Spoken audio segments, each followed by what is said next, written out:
इतिहास के MCQ series में आपका स्वागत है। मैंने इससे पहले कई सारे टॉपिक के ऊपर पे मैंने वीडियो बना चुका हूं और उसी के क्रम में यह अगला वीडियो है। जैसे कि आप स्क्रीन पर देख पा रहे हैं कि प्रागे ऐतिहासिक काल से लेकर के 1947 तक मतलब स्वतंत्रता पाने तक का इतिहास से जितना एमसीक्यूज बन सकता है इंडियन हिस्ट्री के अलग अलग जो इसके टॉपिक्स है उसके ऊपर से, ताकि कि एक ही उद्देश्य है कि आप कोई भी एग्जाम दें, जैसे कि बीपीएससी, यूपीपीसीएस, एमपीपीसीएस, जितने भी स्टेट पीसीएस हैं, रेलवे है, एसएससी, बैंकिंग और सारे जो सरकारी परीक्षाओं में जहां पे इतिहास से प्रश्न आता है उनके लिए बिल्कुल एकदम 100% जो यह उपयोगिता है।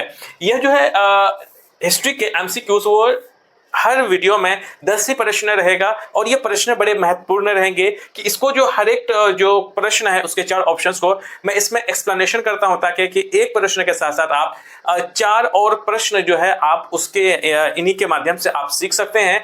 और प्रत्येक टॉपिक का, इतिहास का प्रत्येक टॉपिक्स का जो है इसमें प्रश्न रहेगा।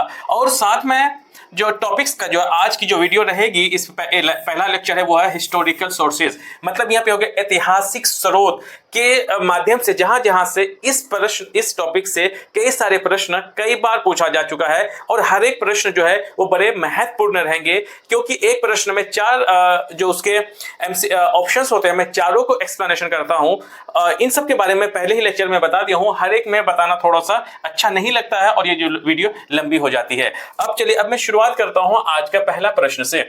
आज का जो है इस टॉपिक से जो रहेगा,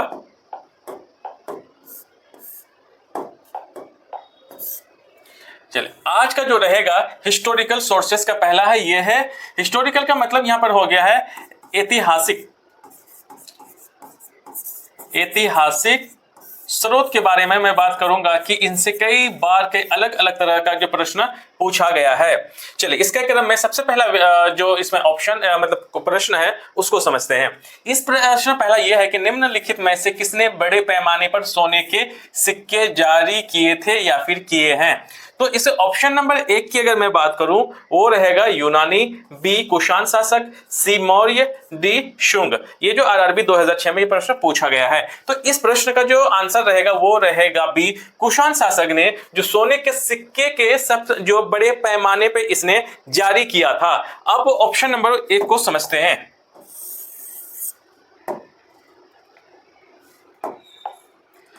देखिए, यूनानियों ने जो सिक्के जो जारी किए थे यह ज्यादातर जो है ये चांदी के सिक्के और साथ में तांबा का सिक्का का इसने ज्यादातर उपयोग किया था। मतलब क्या, जो यूनानी जो भारत में आए थे वो चांदी और तांबा का जो सिक्का है वो भारत में इस्तेमाल किए थे। कुषाण शासक की अगर मैं बात करूं तो कुषाण शासकों ने सोने के बड़े पैमाने पे इसने सोने का सिक्का जारी किया था। और अगला प्रश्न की अगर मैं बात करूं वो है मौर्य ने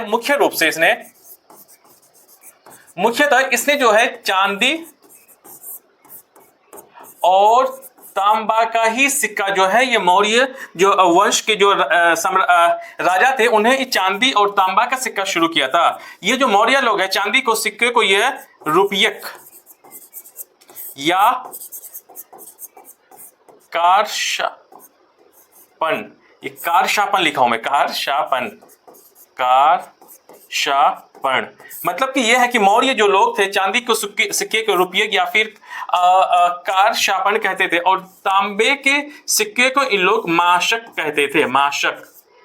और जो मौर्य लोग थे चांदी के जो सिक्के थे इन्होंने भारत में सबसे पहले पंच मार्क सिक्के का सबसे पहले प्रयोग किए थे। पंच मार्क का मतलब जो है नाम से पता चलता है कि 5 चिन्ह वाला सिक्का, इसी को पंचमार्क सिक्का कहा जाता है। और मुख्य रूप से इनके सिक्कों में जो है सूर्य देवता का और 6 भुजाओं वाला चक्र का जो है वो जिक्र मिलता है मौर्यंस के जो है पॉइंट्स में। अब देख लेते हैं कि इसमें जो डी है, सुंगा जो लोग थे यह भी मुख्य रूप से चांदी और तांबा का ही सिक्का का इस्तेमाल करते थे और सुंग लोग जो है अपने सिक्के को कारशापन, अपने सिक्के को जो है ये कहते थे कारशापन कहते थे सुंग लोग अपने सिक्के को। अब चलते हैं दूसरे प्रश्न में। दूसरे प्रश्न में जाने से पहले जो मौर्य के जो चांदी और तांबा के जो सिक्का हुआ करता था यह लगभग 50 से लेकर के 54 ग्रेन का हुआ करता था। हालांकि ये प्रश्न कई बार कहीं कहीं बनता है, लेकिन उतना इंपॉर्टेंट नहीं है। जब इसके बारे में जानते हैं तो इसको भी जानना जरूरी है। अब मैं सबको इरेज में कर दे रहा हूं।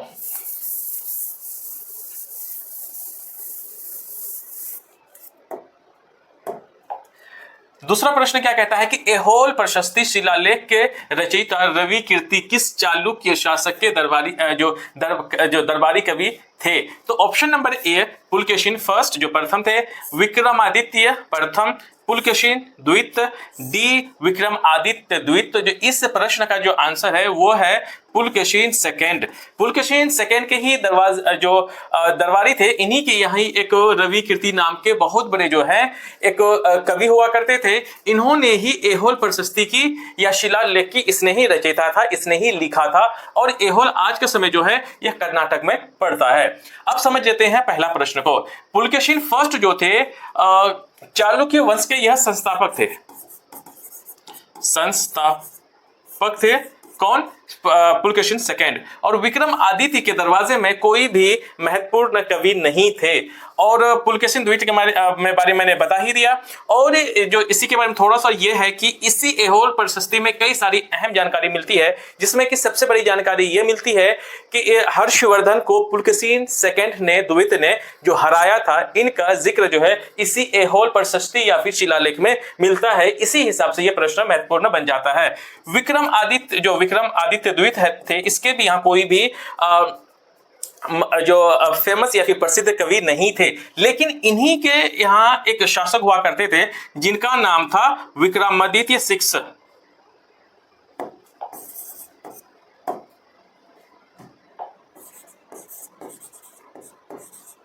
विक्रमादित्य षष्ठम इन्हीं में से थे। इन्हीं के यहाँ एक बहुत बड़े जो है कवि रहा करते थे, उसका नाम था बिलहन।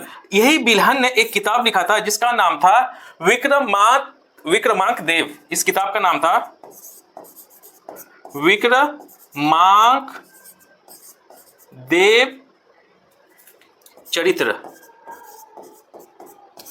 ये किताब जो लिखी गई थी बिलहन के द्वारा लिखी गई थी। यह बिलहन जो है दरबारी कवि हुआ करते थे, विक्रमादित्य सिक्स के जो है दरबारी कवि हुआ करते थे। और यही बिलहन ने एक किताब लिखी थी विक्रमांक देव चरित्र। शायद आपको साफ साफ दिखाई ना दे तो मैं रिपीट कर दे रहा हूं, विक्रमांक देव चरित्र। यह जो पुस्तक है ये लिखा गया था बिलहन के बारे में, और यह विक्रमादित्य के बारे में ही इस पुस्तक में जानकारी दी थी। अब चलते हैं अगला प्रश्न को। अब देखते हैं प्रश्न नंबर 6। इसमें क्या लिखा गया कि चीनी यात्री सुंग युन ने भारत की यात्रा कब की थी? ऑप्शन नंबर ए 512 से लेकर के 522, 545 से 552, 525 से लेकर 529, 592 से 597। तो इसका जो ऑप्शन है वो ए है। मतलब कि 518 से 522 एडी में जो चीनी यात्री थे सुंग युन भारत की यात्रा किया था। अब समझते हैं अगला प्रश्न को। अगला प्रश्न जो है वो है चौथा। इसमें लिखा गया है कि निम्नलिखित में से किस शिलालेखों में महाभारत युद्ध की तिथि 3101 ईसा पूर्व बताया गया है? मतलब यह है 3101 BC। मतलब ये समय बताया गया है कि महाभारत का युद्ध जो है इसी के समय में हुआ था। यह हमें कौन से ग्रंथ से या फिर कौन से शिलालेख से इसकी जानकारी मिलती है? ऑप्शन नंबर ए पुलकेशिन सेकेंड का ऐहोल शिलालेख, क्योंकि इसी के समय में यह शिलालेख लिखा गया था। बी रुद्रामन जो थे शासक थे जूनागढ़ का, इसी के जूनागढ़ में एक शिलालेख था। क्या इसकी जानकारी जो है इस शिलालेख में मिलती है? सी 238 ईस्वी का बड़वा शिलालेख। डी है 226 ईस्वी का नंदसा शिलालेख। तो इसका उत्तर रहेगा ऑप्शन ए पुलकेशिन सेकेंड का ऐहोल जो शिलालेख थे। इन्हीं शिलालेख में जानकारी मिलती है कि महाभारत का जो युद्ध हुआ था यह जो किस समय में हुआ था, किस वर्ष हुआ था, तो उसका समय जो बताया गया है 3101 BC। जरा इसके दूसरा के बारे में जान लेते हैं कि रुद्रा। आप समझते हैं ऑप्शन नंबर बी को, रुद्रादामन का जूनागढ़ का शिलालेख। रुद्रादामन जो है एक शासक थे जूनागढ़, जो कि आज जो है यह पड़ता है गुजरात में। इन्हीं के शिलालेख से एक बहुत इंपॉर्टेंट झील की जानकारी मिलती है जिसका नाम है सुदर्शन झील। सुदर्शन झील की जो जानकारी है वो कहां से मिलती है? इसी शिलालेख से मिलती है। सुदर्शन जो झील है इनका जो स्थापना या फिर इस सुदर्शन झील को बनाने वाला जो थे वह थे मौर्य वंश के शासक या फिर उसके जो है फाउंडर थे चंद्रगुप्त मौर्य द्वारा इस झील का निर्माण किया गया था। यह झील सुदर्शन झील कहां पर है और इनका जिक्र जो है कहां पर है, ये कई बार प्रश्न पूछा गया है, क्योंकि यह मौर्य वंश के या फिर उसके संस्थापक चंद्रगुप्त मौर्य के द्वारा इस झील को बनाया गया था। जूनागढ़ आज के समय गुजरात में है। आप समझते हैं सी को। सी में यह है कि एक 238 का बड़वा शिलालेख, बड़वा शिलालेख जो है आज के समय राजस्थान में एक गांव है, उसी गांव में इस शिलालेख मिला था। और यह जो शिलालेख है मौखरी राजवंश हुआ करते थे। वंश मौखरी वंश कहां, राजस्थान का, इसका जिक्र वहीं से मिलता है। अब समझते हैं डी का जो है 226 ईसा का जो है नंदसा शिलालेख जो है, यह भी जो कि आज के समय राजस्थान में एक भीलवाड़ा जिला है, वहीं पर इस शिलालेख मिला है। यह भी राजस्थान का क्षेत्र में हुआ करता था, जो कि हुआ नहीं करता था, जबकि आज भी है। अब समझते हैं अगला प्रश्न को। प्रश्न समझते हैं पांचवा प्रश्न को। पांचवा प्रश्न कहता है कि अंगकोर वाट मंदिर किस देश में स्थित है। Option number A Vietnam, B Indonesia, C Tibet, D Cambodia. तो इसका उत्तर रहेगा वो रहेगा कंबोडिया। देखिए ये जो अंगकोर वाट मंदिर जो है, यह पूरी दुनिया में हिंदू मंदिर जो है सबसे बड़ा है। सबसे बड़ा मंदिर पूरी दुनिया में कोई हुआ करता था, वो था अंगकोर वाट मंदिर, जो कि कंबोडिया में स्थित था। अब सवाल ये होता है कि भारत से कंबोडिया लगभग हजारों किलोमीटर दूर है, तो यह मंदिर जो है वहां कैसे बनाया था। बात कुछ यूं हुआ था कि 12वीं शताब्दी के आसपास एक कंबोडिया में सूर्यवर्मन देव, कंबोडिया के एक शासक थे, सूर्यवर्मन। 12वीं शताब्दी में इन्हीं के ही समय यह मंदिर बनाया गया था। यह उस समय जो है भगवान विष्णु को जो है यह समर्पित मंदिर हुआ करता था, लेकिन आज के समय में यह मंदिर जो है बौद्ध मंदिर में जो है यह तब्दील हो गया है। आज के समय में यह मंदिर जो है जो बौद्ध धर्म के मंदिर है, लगभग यह मंदिर जो है 400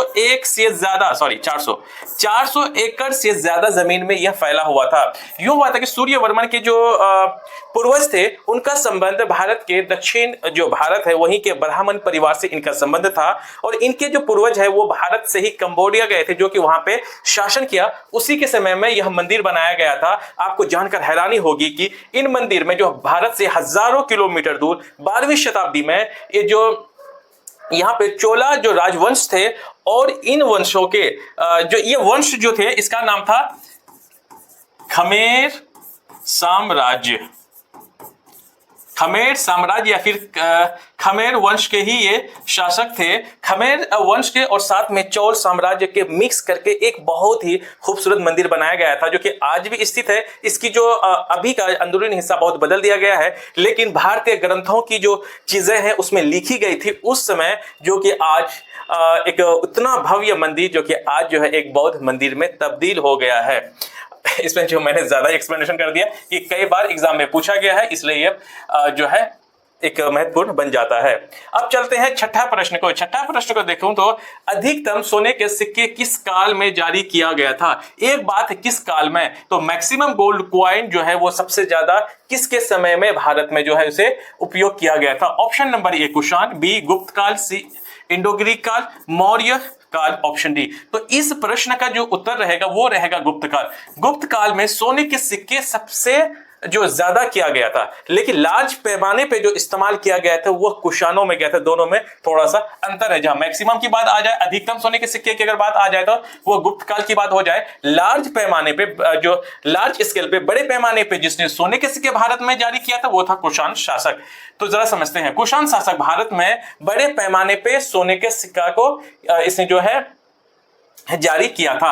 ऑप्शन नंबर बी जैसे मैंने बता दिया कि मैक्सिमम अधिकतम इसने किया था। इंडो ग्रीक की अगर मैं बात करूं, इन लोग ऑप्शन सी को समझते हैं कि इंडो ग्रीक काल में जो है इन समय में इन लोगों ने चांदी और तांबा का सिक्का जो है वो सबसे ज्यादा इन्होंने इस्तेमाल किया था, या फिर इन्हीं सिक्कों को जारी किया था।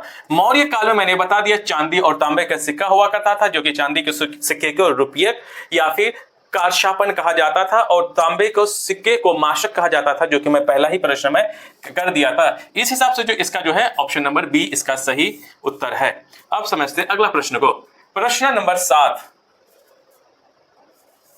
प्रश्न नंबर 7 क्या कहता है कि भारत में सबसे पहले सोने के सिक्के किसने चलाए थे? Option number A Kushan, B Indo Bactrian, C Parthian, D Gupta वंश।